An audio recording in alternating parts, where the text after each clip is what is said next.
Why do women hate male control but still expect male responsibility? Because they were taught that responsibility and authority and control should be separate, but in the real world, they come as a package. What do you mean? You can't hold someone accountable for something they have no control over. If I'm responsible for your safety, how can I protect what I can't influence? That sounds like an excuse to control people. It's structure. A parent has authority over their child because they're responsible for them. A teacher guides students because they're entrusted with their growth. A ship captain has final say because they're responsible if the ship sinks. Same with a man in a relationship. If he's held responsible for the home, he needs the authority to lead it. So you're saying it's okay for a man to control a woman? Everyone controls you. Your boss controls your time. Your phone controls your attention. Even your therapist influences your thoughts. The difference isn't if you're being influenced, it's why and how. So what's the difference between good and bad control? A bad man controls for himself. A good man controls the environment to protect both of you, to protect the peace, to uphold shared values, to stop the relationship from sinking. But why should the man lead? Because someone has to. Structure needs direction.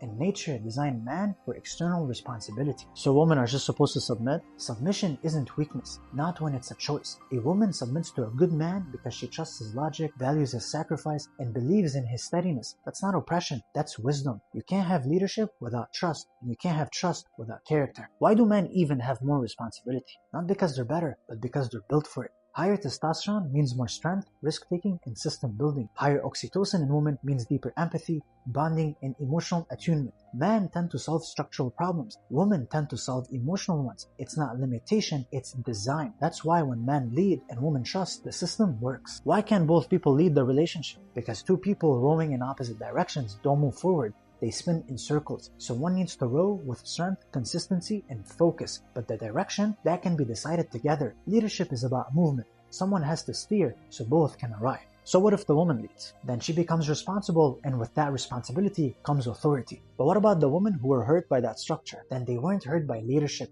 They were hurt by immature leadership. If he was insecure, if he manipulated, if he abused, that's not a man. That's a tyrant. Don't throw out the whole system just because one man misused it. Structure isn't the enemy. Irresponsible men are. Because with the right man, structure becomes safety, order, stability, trust. So you're saying the problem wasn't male control. It was choosing the wrong man. Exactly. Authority without sacrifice is control. But sacrifice with authority, that's leadership. And a man who carries more responsibility isn't claiming power, he's carrying weight.